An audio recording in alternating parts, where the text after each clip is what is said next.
Welcome back everyone to the Flying High Club here at the Aviation Festival Asia. We're delighted to continue this relationship, and we are bringing you bigger and better guests every time, and that's no different today. Being here in Singapore, we're delighted to invite a friend of ours, from the ground handling industry, is going to talk to us about all things ground handling, innovation in that space, and a friend of the show, Musdalifa Abdullah, CEO of GTR. Welcome. Thank you. Yeah, wow. Not so sure about the better guest part, but yeah. Okay, well, we'll have to see now, right? We're going to see how that's going to work out. Right. But thank you for taking the time out. I know you've been involved in a lot of the panels and presentations. We'll kind of get into that. But firstly, just for our audience, tell us a bit about yourself and your background. Sure. Well, everybody knows I'm now the CEO of GTR. I think what people don't know that I started my career off as a police officer. So stumble upon aviation by chance. I'm actually an accountant by training, financial person. I did internal audit in Civil Aviation Authority of Singapore for about 7 years. Didn't like it so much because people keep telling us that we are wolf in sheep's clothing. We always go around telling people we are here to help you, but the truth is we come up with a long report for them to address.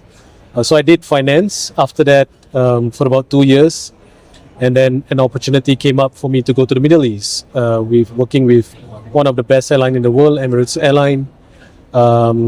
Again, going back to internal audit, but I guess from a different perspective. I tell people I stay in Dubai, but actually I live out of a suitcase because we visited every station where Emirates fly to. Yeah. Places where I wouldn't normally go for holidays. Yeah. Like Afghanistan, been there twice. Certain parts of Pakistan, including places like Sialkot, Peshawar, in 2017, I came back to Singapore. My dad wasn't doing too well. He had multiple heart attacks, and for personal reason, I decided to come back and spend time with him. An opportunity came up with the NATA in Singapore. So went back to finance. I was the regional CFO for the NATA Asia Pacific for a couple of years, and an opportunity came up during COVID because my CEO decided to go back to his own country. Yep. And the board decided to give me an opportunity to run the NATA Singapore. So right after COVID, I crossed over to GTR. Yeah. So that's where I've been in the last 3 years. Yeah. So for those that don't know GTR, what is GTR? Where is it based? What do you do? Sure.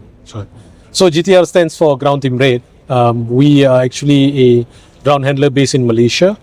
We're actually part of the SATS group, who is the largest cargo operator in the world now after acquiring WFS, Worldwide Flight Services. And we operate across 17 airports in Malaysia. Yes, there are that many airports in Malaysia, which many people are not aware of. There are more than 17 airports actually, but we are currently operating across 17 airports. We do the full ground handling service and cargo services as well.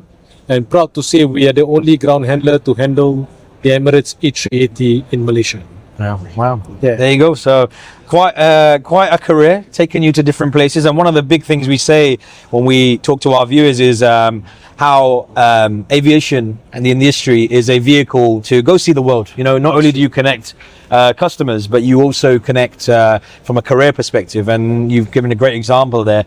And I'm sure we'll get into some of the stories, both from your internal audit days and also from a ground handling perspective, and the daily challenges and interesting stories I'm sure you've come across as well. So before we get into that, you're here at the Aviation Festival here Asia in Singapore. How have you found, what have you been looking at when you've been here? What's been interesting? What's been catching your eye? Yeah. Interestingly, this morning, my first session was at 12:30. I came early at about 10, started to walk around. I didn't realize this was an aviation festival. I thought it was a technological conference because it's nice to see so many digital companies, so many technology companies in an aviation festival, which I think people mostly overlook. Yeah. They think when they talk about aviation, it's just purely airlines, ground handlers, or caterers, but there's a lot more behind it as well. Yeah. And then especially in the state of AI and technology, where we're pushing for more efficiency in the aviation sector. And that's where I think this can come into play very quickly. But that has been interesting for me. I mean, 2 years ago I was here, not that many digital companies, but now it's good to see that. Yeah, it's definitely, the technological solutions have definitely become at the forefront of places like here. Yeah. So as a ground handling CEO, when you're walking around, what are you looking for? Because I notice in Asia more so than other parts of the world, a lot of these solutions are sometimes developed in-house just because you seem to have a lot more of that capability in-house available. So is that the case with GTR and yourself? Is that how you think of it? Or do you look at partners across the tech world as well? Yeah. I've always believed in you should do things which you're good at. We are good at ground operations. We're not good at the technology bit, right? We understand the business better than anyone out there, right? Because we are here day in, day out.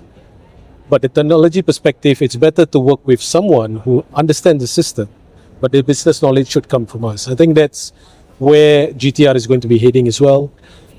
Yes, there are advantages of doing this in-source, but at the same time, I want my people to focus on what we do best, the core of our business, which is to turn around aircraft. Yeah. Let the experts in the IT department or the IT companies to look at the systems wise. Yeah. And it's a narrative we see with a lot of the C-suite that join here as well. Basically stay in your lane, do that well. Yes. And the rest you can work with those that are experts that know what they're doing, and just like you do in that sense. And I think, no doubt, I'm sure your airline partners are probably thinking the same. As they're probably more comfortable with you focusing on what you're good at and making sure those aircraft are turned around safely, and cargo is shipped to the right places properly as well. So it makes absolute sense. So what's the journey right now at GTR? Are we growing? Are we consolidating? What are we doing at the moment at GTR? Well, when I first came in 3 years ago, we were operating across 16 airports, one warehouse in Kuala Lumpur. Now we're at 17, and we're operating 2 warehouses. I still think it's a very slow pace. 3 years, one additional airport, 1 warehouse. I'm going to do a lot more, not just in Malaysia itself, but also in the region. And I think that's the vision that I have for GTR. In terms of growth, yes, we have grown in terms of the number of customers that we have. In terms of revenue-wise, we've grown almost about 70% compared to 3 years ago. Our EBITDA has grown almost about 100%, but it's purely through efficiency and increasing our customer database. Can we do a lot more? I believe we are in the right place. Malaysia has a lot of land, a lot of resources, a lot of opportunities, not too far away from Singapore, which is one of the best airports in the world. So it's about capitalizing on that opportunity with the ecosystem. Yeah. No, absolutely makes sense. And I think judging by some of the numbers you just told us there, I don't think it's been as slow as maybe you think, maybe in terms of numbers of airports. But as you said, I wasn't aware of so many airports in Malaysia, but you're already operating out of most of them. So there you go. Okay. Look, Musdalifa, your career started in finance. There's 2 things, because we had someone earlier as well with the same sort of career trajectory. What is it with finance people and taking these CEO roles? Why are they so good at them? Well, I think, it's a very good question. I mean, I met Christoph Muller, another aviation expert, some time ago, and I had a conversation with him, and he says, so what did you first do? And I said, I was from the audit department. He said, that's exactly where I was. I started off my career in the internal audit department. And I think being a finance or an audit person, you have a holistic view about the business or about the organization. You know exactly where the strings are being pulled, whether in terms of your revenue, in terms of your customers, in terms of your costs, but also at the same time, it kind of builds that discipline in you. Because finance, you need to get it right to the last dollar, right? And similarly in operations as well, you can't get it wrong. And it's important to have that discipline in you. And I guess those are transferable skills, I guess, from finance perspective or an audit perspective that you can bring into becoming a good C-suite member, whether you are a CEO or a chief commercial officer or a chief operations officer, the discipline that you bring in actually help you in terms of running the organization. That makes sense. So going back to, so you've done now civil aviation. So from a regulatory perspective, we absolutely value what they do there. And like you said, it can be a frustrating relationship where everyone has a purpose and there is a required reason for that. And you've also then moved to ground handling and also in the airline. So talk to us about internal audit within an airline. What does that look like? What does that actually mean? Are you sitting corporate finance, or are you, as you mentioned there, my curiosity is I would assume internal audit normally is looking at the finances in the head office and the numbers, but sounded like you were at the stations. And what would you be looking for at those kind of places? What would one expect if Musdalifa's turned up in one of those, not even those obscure places, maybe even London, Singapore? Yeah, absolutely. Yeah. Well, I mean, everybody knows Emirates is one of the most progressive airline in the world at this point of time. And I think a couple of years back, they have set their mark there. These are the standard. This is Emirates standard. And wherever they fly to, I mean, if you go to an office in Emirates, whether is it in Singapore or in India, you always know that it's an Emirates office. That's the standard that they have. That's very true. I've seen that myself. Yeah, absolutely. I can vouch. That's the standard that they have, and that's the standard that they demand from their suppliers, from their partners, from their vendors as well. And because of this, the internal audit department also sets a certain standard for themselves, not just looking at the finance perspective, but also looking at the operational perspective, looking from a customer experience perspective, looking at the vendor selection, and basically working very closely with the C-suite level, the Sir Tim Clarks, the EVP Adil Al-Reda, looking at what keeps you awake at night. What are the risks that you look at? The top 5 risks. Tell us, what are the top 5 risks? And we'll go into a particular station and tell you, this station, don't need to worry about it. This station, probably there's certain things which needs to keep you awake at night. So that's basically what we do. And with that, give me a certain perspective of how the business is run. Right? And helps me in my current role. So, without giving too much away, what kind of things do you identify, both from a strength and a weakness, when it comes to at airports in terms of internal audit, what you found in terms of standards, or where are the areas you found consistently needing more attention? Because, we're not saying about strengths and weaknesses, it's about identifying, as you said, areas of focus. Yeah. Well, I think one of the things which is consistent is that each department or each station manager has a role to play, right? And they understand this is what I'm supposed to do, these 5 things, but they don't look beyond that. And one of the things which I've not seen it in any other internal department is looking at revenue opportunities or revenue improvements. Yes, internal audit looks at revenue leakage. If you're billing for the services that you did, you're paying the right vendors. But looking at revenue improvement, that's one thing which no internal audit department I've seen, at least in my experience, 25 years in the industry, which Emirates does. It's like, why don't you look at this opportunity? Because quantifying, that's the amount of money that you could get, either adding the additional services or looking at different routes, different opportunities to diversify your business. Not just the ancillaries, but actually, when you think about things like lounges, absolutely. Could you invite other partners to use your lounges and generate revenue this way and what have you? Absolutely. Okay. All right. So moving back to ground handling, it's one of the most complex businesses within the aviation industry. They're always complaining about low margins. My background being aviation, this is the debate you'd always have with the handlers. They're not making any money. We're not making any money. Everything's moving. So you play, like you said, it's a complex part, but you play an integral part. So how do you see the role of ground handlers evolving over the coming years? Interesting. Yesterday we had an airline visit in one of the major European airlines visited Malaysia yesterday. And I had a conversation with them and I said, look, we don't want to be your ground handling service provider. We want to be your ground handling partner. We want to be having a skin in the game, right? Yes, I mean, you expect safety, you expect quality, you expect compliance. That's a given for any ground handler. But what can we do to help you, to support you to achieve your objectives? Is it ancillaries that you're looking at? Is it customer service? Is it NPS scores? Tell us what you want us to help you to achieve your objectives. The given part, if I'm feeling in a given part, then there's something wrong with me. Don't appoint me at all.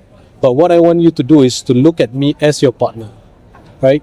Tell me, what do you want us to do in terms of helping you to achieve that business objectives of yours? Yeah. And do you see enough of that, Musdalifa? Because again, I'm going to counter you because I'm from that airline background. Yeah. 9 times out of 10, can I get it the cheapest possible? How do you respond when actually you're coming with a counter saying, like, let's forget the price for a minute. Yeah. How can I add value? Yeah.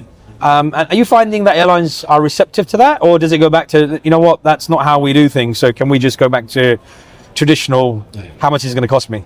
It's still a difficult task. Yeah. I think many airlines are still skeptical on, look, this is our business, we know best. What do you know about our business, right? But some airlines are more receptive. We've shown them results as well. I mean, taking permission from other partners without sharing the airlines details. We said, look, this is what we've done for this airline, and this is the revenue that has been generated from the airport, right? So we can work out, okay, what is your expectation? What do you want us to do? So what is that like? If we get into the nitty gritty here, Sure. we're talking about incentivization. So maybe, lower base rates, but topped up if you meet ancillary targets or on-time performance. Is it how do you do this? Is that so it keeps you in the skin of the game, or is it more actually we can offer this, but we'll need to charge more? How does that mechanism work? It's interesting you're asking this question because next week at the GHI conference in Singapore itself, I'll be talking about funding through SLAs. GHI funding through SLAs, because we have spoken to some of our partners about exactly what you said. Okay, this is the rate you want, that's fine. But if we are able to improve, for example, your OTP, your door closed by 5 minutes, right, for a certain number of flights, what do? You penalize us if there's a delay. Of course, If we close your door 5 minutes earlier, which means you have 5 minutes more time, you're able to sweat your assets a little bit more. What does it mean for you? How can we be motivated to do that for you as well? So I think that's the part that we're having discussion. I mean, the ancillaries, yes, of course, baggage enforcement, that's happening. But we want to look at something bigger than that. Right? Improving NPS scores. If you're improving your NPS scores from a moderator to something significant, what is it in for us? How can we actually help you to? And it's a logical conversation, right? I mean, of course you want to please the customer, but services come at a cost, right? So the point is, if you're a 7 out of 10 every day, I wish you were still in the airline. No, I think the problem is as you say, in this space, there's still a lot of work to do. Absolutely. I think you're absolutely right. Ground handlers need to be seen as partners, because ultimately you are the face of the airline. And it has to be carrot and stick. That's the point. And if all you're worried about is losing on the SLA, on your service level agreement, then it's counterintuitive, because you're looking how not to get it wrong, as opposed to how can I improve it, which is absolutely a mindset change. Absolutely. Because if you great point, because then I'll just do the bare minimum to get a pass, right? Why would I aim for an A grade? Pass is good for you. You just want this rate, that's fine.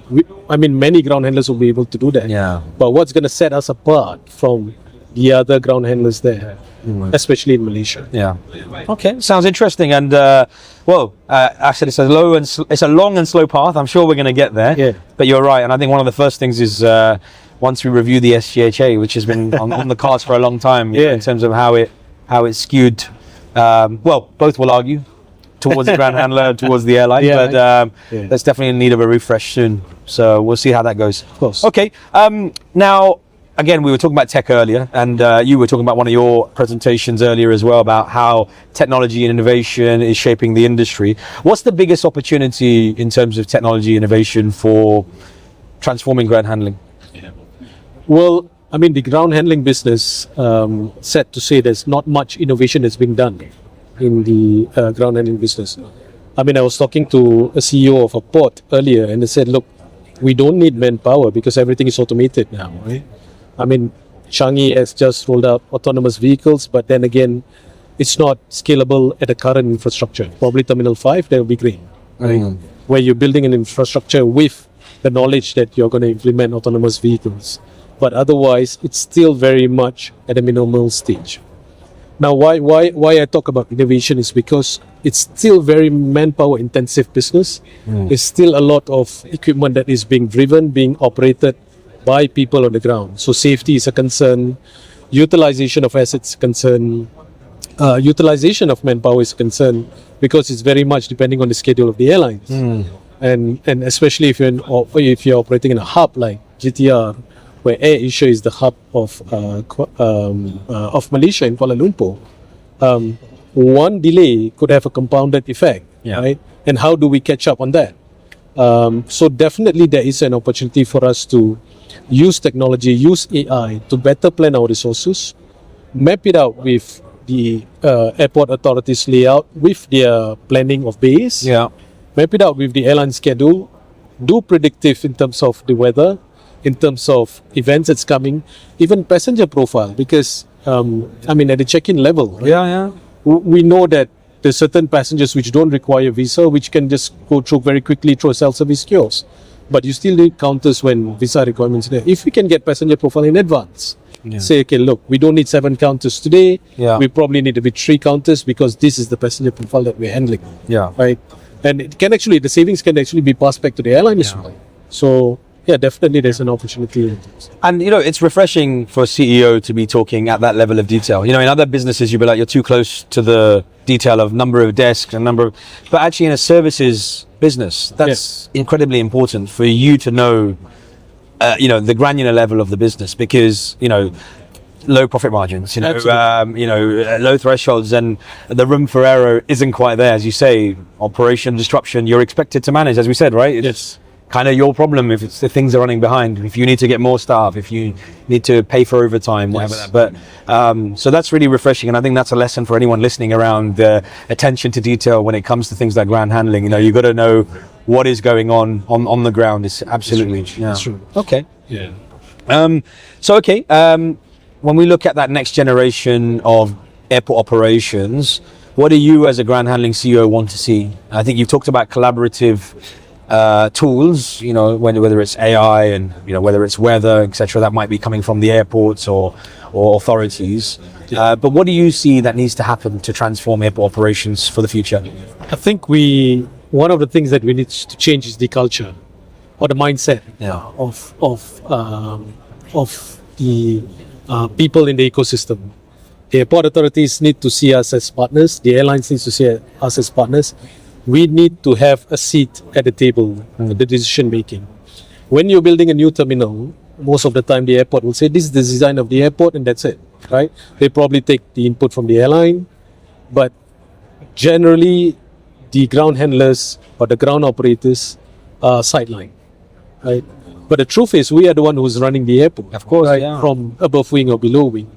So I think if one thing which I would like to see, the technology is out there, smart ground ops, whatever that I'm talking about, it should have been done yesterday. But it's great that we're having the conversation we are working towards. But I think more importantly is to have that culture shift, to say like, look, these are important partners for us. And we need to, in order for an airport to be successful, I'm probably biased, I'm using Changi as an example because I'm Singaporean, but what is the ingredient that makes Changi so successful? And Dubai, for example.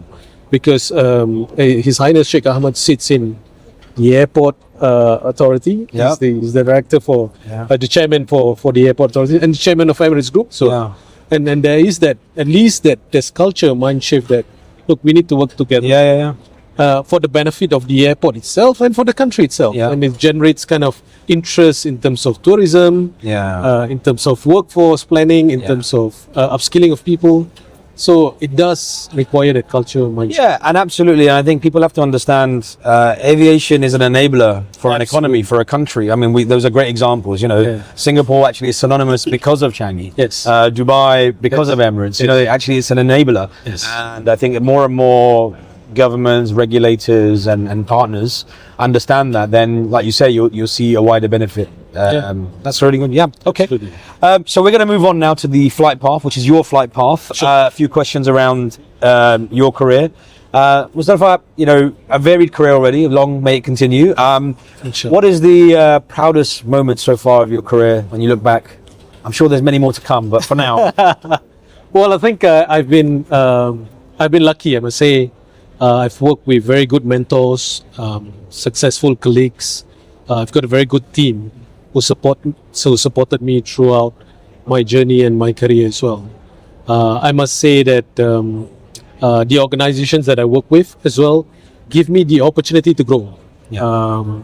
Not just vertically but horizontally as well. The experience that has been given, and they kind of give me the leeway to try things which is beyond my scope as well. Yeah. Right, and I think that has been my path, at least my career path. And unfortunately or fortunately, I was right in the smack of aviation when COVID happens. Yes. That itself kind of gave me the experience to grow. Yeah.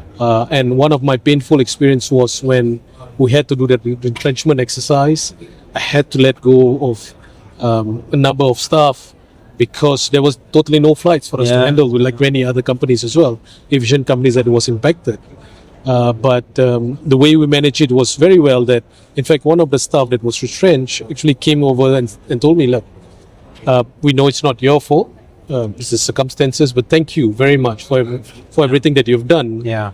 And may our path cross again. Yeah. And that's brilliant. I feel so bad about doing this, but at least I know that we've tried our best. We've tried what we wanted to do, and Well, it talks a lot about your own leadership style. That actually, when we're talking about proud moments, you're talking about a difficult situation, but in terms of how you've handled it, and it's about people. Yes. So that says a lot, and I think it probably speaks volumes about the culture you're developing at GTR as well. So, thank you for sharing that. Best piece of advice you've ever been given? Best piece of advice that I've ever given. Have been given. Have Someone's been given. you Have first. been given. Yeah. Right. Okay. Oh well. One of my mentors actually told me that if someone says no, prove them wrong. Right? If you ask for something and he says no, prove them wrong. Prove to them that you're able to do it. And one of the best advice I was given, my current president CEO. I'm sure he don't mind me quoting it. He says, it's easier to ask for forgiveness than to ask for permission. Of course, stay within the legal rights. Stay safe. Stay safe. Don't do anything wrong. But if you feel that this is the right thing to do and there's an opportunity, do it. Yeah. And then ask for forgiveness later. Yeah. Well, really sound advice, right? Because we are in a risk-averse industry. Yeah. Everything is easy to say, well, maybe not.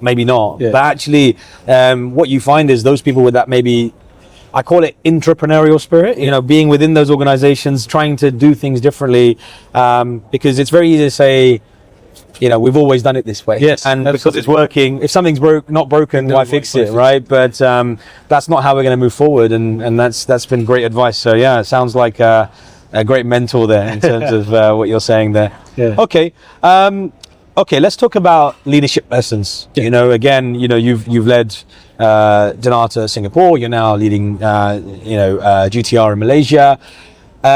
Talk to us about one of the hardest leadership lessons you've learned. I've spoken about the retrenchment exercise that I need to do.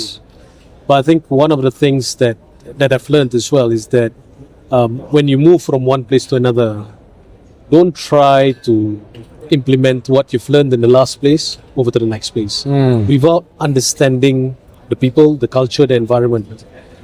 Nobody likes someone who's a smart aleck, for sure. Yeah. Right? Just because you're the CEO, that's the boss, doesn't mean that you need to have all the answers. Yeah. Right?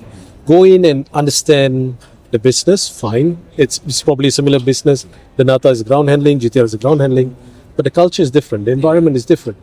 The authority is different. The way the people work is different. So to just replicate something which is successful in your previous life, in the next one, you will find many times that it's wrong. And that's really insightful information because, it was almost counterintuitive, right? You're thinking, I'm here because of what I did. Yes. Where actually, no, they've identified you have ability Yes. and want you to translate that. And I think it's sound advice it's almost a death stone, really, isn't it? By turning around and saying, well, when I was at Donata, Exactly. because you'll probably lose half the room. Yeah. Okay. Okay, looking back, I know it wasn't that many years ago, but advice to your 25-year-old self. What advice would you give to your 25-year-old self? I would like to say don't do accounting, but Well, it seems to have worked so far, so... well, I think if I were to give advice to my 25-year-old, I'd probably say take your time. Don't rush into things. My earlier stage, I was always like, when is my next promotion? When is it going to be my next salary raise? So if I were to give advice to my 25-year-old, take your time, enjoy the experience, enjoy the journey. It will come. The success will come. But and there's a saying, right? If you enjoy what you do, you won't work a day in your life because you probably don't think about it as work. You're enjoying what you do. So my advice will be take your time, enjoy the journey, enjoy the experience. Success will come. That's really reassuring for someone who is successful. So that's great. So that's good to hear. Okay, so now I'm talking about young professionals in the industry. What skills do you want to see them develop? What skills do you think you're worried about that are missing? Right. When you look at your teams, when you're looking around at the future of the industry. Yeah. Interestingly, I have a 21-year-old son. Despite my advice, he's gone into aviation management. Fantastic. And he just graduated. He just got his results yesterday, and he just graduated from his diploma. So we're having a conversation last night. I said, "What do you need? What do you want to do next?" It's like, "I don't know. What do I want to do?" I said, "So what have you learned in the last 3 years of your polytechnic education?" He said, "Yeah, I've learned about aviation. I've learned how to turn around an aircraft. I've learned what pilots do." And I said, "Okay, that's what you were taught." That's okay. So what did you learn? I was like, this is what I've learned. It's like, is there any transferable skills which you can carry forward beyond this? Because whatever that you learn, I can guarantee you, and he's going to serve national service for the next 2 years. It's going to be outdated by the time you're out. Right? Yeah. And what is it that you have learned that you can carry with you for the rest of your life? And if that skill is transferable. So, and I told him, I said, look, the problem solution skill, solving skill, is the most important bit that you need to carry forward. Because all of that will come later. Yeah. Because when you have that culture or that skill, that mindset that I'm going to solve this problem, then you will start looking for other solutions as well. Absolutely. And that's exactly what we want to do in Ground Team Rate as well. Yeah. I said, don't be a ground handling service provider. Be a problem solver. Yeah. Right. I was talking to the airline yesterday, and my commercial team was going through the compliments that we got from the airlines. Oh, you guys were great. You did this. There was no delays. Service level was compliant 100%. No visa violation. I said, great. Those are very good compliments. But what I want to see is the compliment from a customer when we messed up, when the airline messed up, when there was a delay, when there were bay changes 3 times, when the customer had baggage delays, didn't receive his baggage. Yeah. I want to see a compliment coming out from that. Your team was great in handling that recovery. Yeah. So that is the real recovery that we do. And again, it's really insightful. Soft skills are a challenge.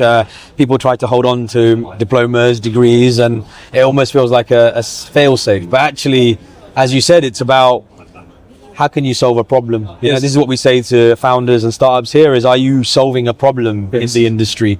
Or is it just something you've learned you now want to do, sound advice. I'm sure your son's going to take it. So, inshallah. And I'm sure, with your charisma and your personality and your leadership, your teams will take that as well. So I can see where that growth we started the conversation about at GTR is coming from, for sure. Thank you. Okay. Yeah. All right. So we're coming rapidly to the end of the segments. So we have a segment called the Quick Fire Round. It's just a playful one. All right. I'm sure you'll enjoy it. Just a one-word answer, give you a few options just to get to know you a bit better. We'll start with the easy one. Aisle or window? Aisle. Definitely. Okay. Chicken or beef? Chicken. Okay. Favorite airport? And it can't be Changi and can't be KL. It has to be Dubai. Okay, all right. I should have said that as well, because of the airports you worked at. Okay, your first job in aviation? Auditor. Auditor. Yeah, CAM. Yeah. All right. The biggest influence on your career? Biggest influence my career, I must say my dad. Why? He did tell me that, look, do what you want, but always find a purpose in whatever that you do. Yeah. And I think I found my purpose, basically. And I've told my team as well, we connect people. Yeah. Right? And that's my purpose, to connect Yeah. people. Fantastic. Yeah, no, really good. Yeah. Really good. And that shows. Yeah. So well done. Earliest aviation memory? Earliest aviation memory.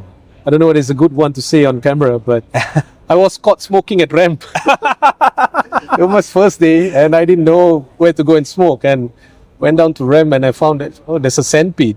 I didn't know there was a sandpit that used to put out fire. I thought it was a big ashtray for me.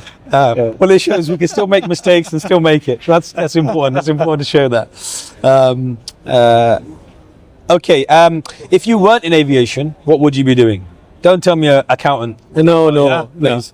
I think if I can't see you as accountant. You have was- too much charisma. I was about to run a podcast, but no. Just kidding.